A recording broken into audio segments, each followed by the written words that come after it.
दोस्तों, आज फिर हम सुबह-सुबह को उठ के निकल चले हैं कतरास स्टेशन क्योंकि हमको जाना है कॉलेज। पर सुबह उठने के बाद हमको ऐसा लगा कि कॉलेज जाना ही नहीं है, क्योंकि 5 दिन कॉलेज ना जाने के बाद आज को ऐसा लगा कि कॉलेज बंद है। इसलिए हम 2-3 लोग को कॉल करके पूछते हैं कॉलेज खुला है, जा रही है? और स्टेशन पहुँचने के बाद अंदर पता है कोई भी फीमेल नहीं थी। हमको लगा कहीं हम गायब ना हो जाए, बच्चा चोर। उसके बाद कशिश आई, फिर हम लोग दोनों फिर और भी धीरे-धीरे सब लोग पहुँच गए थे, फीमेल, मेल सब। और यहाँ पे बहुत सारे कबूतर हैं जो अपने घर बना के इसके ऊपर रह रहे हैं।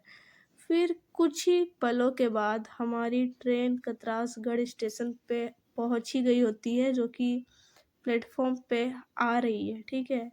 तब तक फिर इतना होने के बाद हम लोग ये देखते हैं कि कल रात को बारिश हुआ था, इस कारण आज धूप बहुत कम है, सूरज का रोशनी बहुत कम है। पर गाइस, एक बात हमको समझ में नहीं आती है, घर पे रहने से स्किन एकदम ब्राइट रहती है, पर ठीक एक दिन कॉलेज जाने के बाद वो ब्राइटनेस कहाँ गायब हो जाती है, ये हमको समझ में नहीं आता है। पता नहीं ऐसा क्यों होता है? सबके साथ ऐसा देखने को तो हमको नहीं मिलता है, पर मेरे साथ ही क्यों मिल जाता है? तो फिर गाइस हम लोग फिर से बदमाश की तरह स्लीपर में ही जाके चढ़ते हैं, ठीक है? और बैठने के बाद यहाँ से हमारी ट्रेन खुल जाती है, चालू हो जाती है। और यहाँ पे देखो अभी भी काम चल ही रहा है। Thank you for visit this station. पता है गाइस, इस ट्रेन की खासियत हमको क्या सही लगता है कि ये कॉलेज का टाइमिंग के हिसाब से ये ट्रेन तो सही है, पर जो निचितपुर वाला स्टेशन है ना, वो बहुत जल्दी पहुंचा देती है, मतलब 15 से 20 मिनट। और ये लेकिन फिर भी 30 मिनट तो लग ही जाता है। और उतने ही देर के बाद जीजीपीएस स्कूल वो भी दिख जाता है, बड़ा गुरुद्वारा भी दिख जाता है, और खालसा कॉलेज, ठीक है, स्कूल जो भी है वो भी दिख जाता है। और कॉलेज स्कूल को पार करने के बाद हम पहुंचते हैं स्टेशन, और फिर स्टेशन पार करने के बाद फिर पहुंचते हैं हम कॉलेज, ठीक है। तो जैसा कि हमारी ट्रेन जो है वो प्लेटफॉर्म नंबर धनबाद पे 6-7 पे आके हम लोग को उतार देती है, क्योंकि ये 6 रोज रोज या 7 पे बात बराबर है। तो इधर से पुराना बाजार के लिए निकलने के लिए ज़्यादा सही होता है, 7 से डायरेक्ट बाहर निकल जाओ। तो हम लोग यहाँ से ऑटो लेके निकल चलते हैं कॉलेज की ओर, और कॉलेज पहुँचने के बाद सारे क्लासेस होते हैं। फिर लंच टाइम के बाद हम लोग चल जाते हैं कॉस्मेटिक हब एक फेस वॉश लेने के लिए। फिर पढ़ाई होती है, फिर हम लोग निकल जाते हैं स्टेशन की ओर, ठीक है। स्टेशन पे हमर कशिश बैठ के ट्रेन की राह देखते हैं, ट्रेन कब आएगी। फिर फाइनली कुछ देर के बाद ट्रेन आ जाती है, और आज पता नहीं कैसे हम आगे खड़े थे, धकेल के हमको अंदर पहुंचा दी कोई लड़की, बदमाश थी पता नहीं।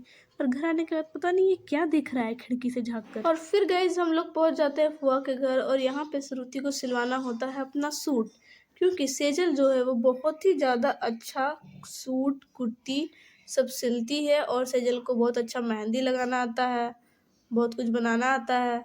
तो गाइस यहाँ मिलो, सपना, रेणुका, सेजल, श्रुति और हम।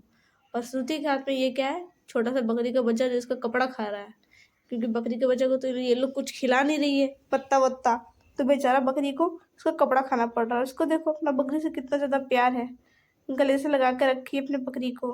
और गाइस आप लोग देखो, सपना और सपना का बकरी का दोनों का कितना प्यार है दोनों में। और बेचारी ये रेणुका बैठ के देख रही थी। फिर फुआ हम लोग को खिलाती है यहाँ पे गुपचुप, क्योंकि हमारे मोहल्ले में ही एक जगह बहुत अच्छा गुपचुप बनता है, तो उसको खा लेते हैं हम लोग। और यहाँ पे देखो कौन कौन है मेरे साथ, और ये सब जितना कुछ दिख रहा है आपको, ये सब सेजल बनाई है। देखो, एक पेंटिंग है, उसमें कुछ लिखा भी हुआ है, और इसको सेजल बनाई है। और उसके बाद उसको बहुत कुछ बनाना आता है, जैसे कि मेहंदी भी बहुत अच्छा प्रोफेशनल मेहंदी लगाने इसको आता है, ठीक है। ये सब जितना दिख रहा है सब सेजल बनाई है। और उसमें एक तोता भी है, प्यारा सा तोता, ठीक है, उसको भी दिखाएंगे। और ये देखो, श्याम टीम में कंप्यूटर जो उनके टीचर है, ठीक है, वो अपने टीचर का स्केच बनाई थी टीचर्स डे में देने के लिए, पर उसको अभी तक दे नहीं पाई है। और ये रहा वो प्यारा सा तोता, ठीक है। देखो देखो, तोता तो उड़ ही नहीं सकता, इसके पास तो पंख ही नहीं है ना और कुछ है। तो गाइस हम लोग तोता को उसके पिंजरे में डाल देते हैं, क्योंकि बेचारा तोता को तो कुछ ये खाता पीता भी नहीं है, और ना उड़ सकता है, बस ये अपने पिंजरे में रहता है। और चाहे तो हम लोग उसको अपने हाथ से निकाल भी सकते हैं। तो आप लोग देखो, इसमें कितने सारे सुंदर सुंदर फ्लावर्स भी बने हुए हैं। तो गाइस फूआ हमको इतना खिला दी कि बोलते बोलते हमको हप रहे हैं और हम ठीक से बोल नहीं पा रहे हैं। तो गाइस फिर हम लोग चलते हैं घर की ओर और देखो अंधेरा पूरा हो गया था, तो हम लोग भी यहाँ से गुपचुप लेके जा रहे थे, क्योंकि गुपचुप खाना था मेरे भैया को और वो हमको बहुत पहले ही लाने को बोला था, और जो कि देखो लाते लाते रात हो गया है। और गुपचुप ये ठीक शिव मंदिर के पास मिलता है गाइस, कोराडी में। और ये मेरा भैया गुपचुप खाएगा रोटी सब्जी के साथ। ठीक है गाइस, तो